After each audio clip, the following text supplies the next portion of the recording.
Assalamu alaikum aux téléspectateurs de Wakam TV. Assalamu alaikum à monsieur le maire Abdoul Aziz Gueye, maire de la commune de Wakam et ses collaborateurs. Assalamu alaikum à l'administrateur du monument de la Renaissance. Assalamu alaikum aux populations de Wakam. Ñun ñooy Arkawo, association des randonneurs de la cité Avion. dañ fu daje tey pour lancer sunu journée nationale de randonnée bi ñuy amal fii au monument de la Renaissance le 14 juillet prochain incha allahu rabbi balaa ma avancé damay nag présenter l'association des randonneurs de la cité Avion. Bon, on est venu en nombre réduit. Bon, ñu ngi àndal ak suñuy collaborateurs ñu ngi nii taxaw ñu ngi ànd ak sunu président di El Hadji Issa Ndoye ñu ngi ànd ak suñu secrétaire général di El Hadji Amadou Lo Faye ñu ngi ànd ak Adja Ndeye Sarr ñu koy wax madame Diop ñi ma tudd ñoo ñëpp ay orateurs lañu dañuy intervenir ci point de presse bi.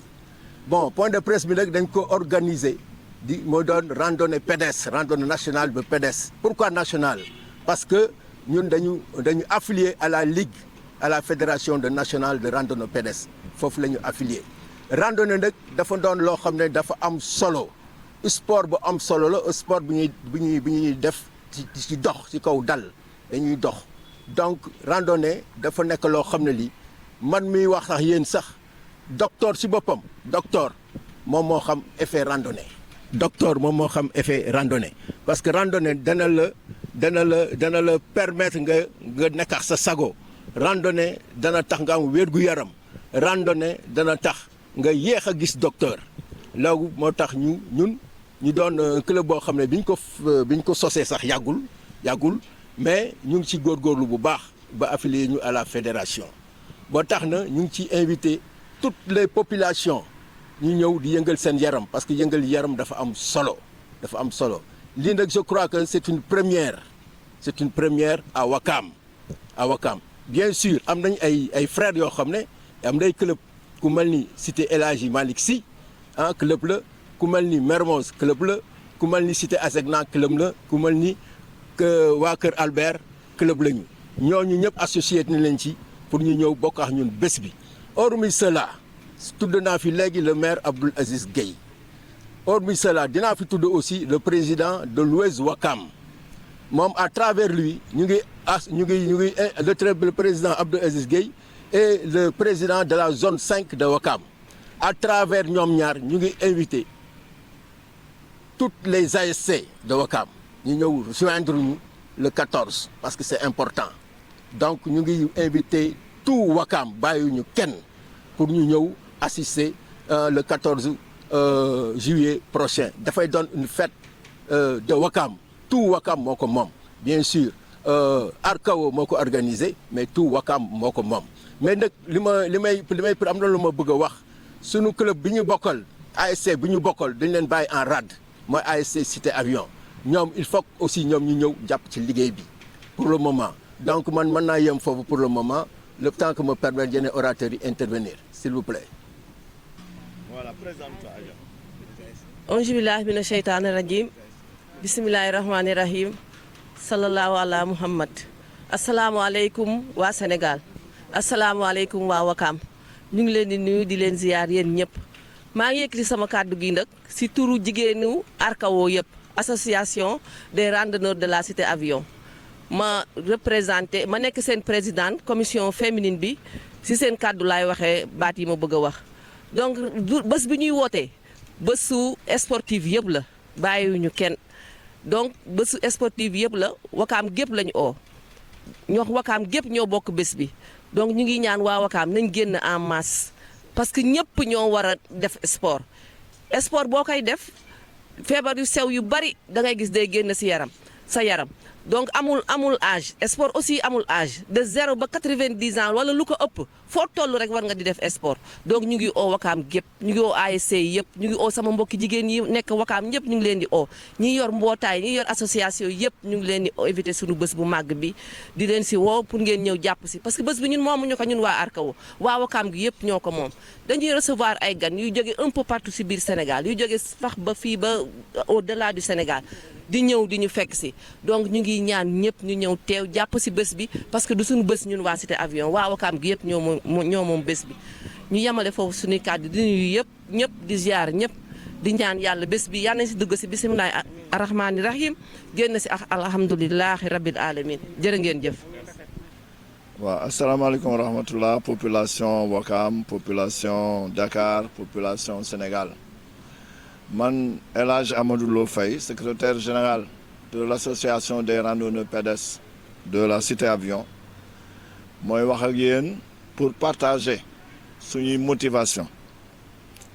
Le club de randonnée club santé sport la santé sport boo ko déggee mooy li maintenir nit ki. La jeunesse c'est de 0 à 70 ans pour nous. Pour ñun club de randonnée il y a pas de vieilles personnes mais des personnes âgées nag dañu war a éviter la sédentarité et li nga xam ne mooy seen garab mooy ñuy dox di tàggat seen yaram dañ ne santé sport un esprit sain dans un corps sain quel que soit l'âge. Au-delà de cette motivation-là dañuy lutter contre le stress ambiant en ville. Quand tous les dimanches les personnes âgées font 5 km, 6 km, 10 km ou 8 km, ils participent à la préservation de la santé de la population. Ils participent à la préservation de l'environnement. Suñu randonnée bi nag thème bi mooy préservation du patrimoine culturel de Wakaam. Ku nekk li nga am ngay wone. Ñun dañuy dem ba Tamba, di dem ba Ziguinchor, di dem ba Gambie, di defi ay randonnée. Bu ñu demee ñoom dañuy woy tous leurs monuments historiques. Ñun nag Arkawo li ñu am Wakaam mooy béréb bi ñu taxaw muy monument de la Renaissance. Ñu bokk ak le monde entier bokk ak l'Afrique bokk Sénégal yëpp ñu bëgg suñu collègues yi nekk à l'intérieur du pays découvrir ko. Au-delà il y a la mosquée de la divinité di un patrimoine culturel un patrimoine religieux muy taaru Wakaam donc ça va nous permettre ce jour-là aux randonneurs de découvrir ce monument religieux. Au-delà, il y a le phare de Ngor, qui est aussi un patrimoine culturel. Il y a aussi la grotte mythique. Ku fi ñëw da nga xam situation bi, géographie. Au-delà, il y a l'usine de dessalement. Nit ñi dañ koy dégg rek, mais gisuñu ko. Ce sera l'occasion de faire découvrir. Donc ñu ngi woo les populations de Wakaam pour ñu ñëw teeru gan ñi ànd ak ñoom. Doxandéem moom c'est une matinée c'est de 9h à 12h avant même 12h randonnée bi dana jeex donc on associe toutes les populations de Wakaam tous les mouvements associatifs tous les mouvements religieux tous les groupements de femmes pour ñu ñëw jàpp ci bés bi seen bés la c'est une première édition Arkawo Arkawo est un club pionnier dans Wakaam mais qui a permis à d'autres clubs d'essaimer. C'est Cité El Hadji Malick, Asegna, Comico et tous les vétérans qui font du sport le dimanche. Ñu ngi leen di convier à cette rencontre-là. ñu yam foofu jox kàddu gi Alaaji Issa Ndoye mi nga xam ne mooy président Arkawo. Asalaamaaleykum.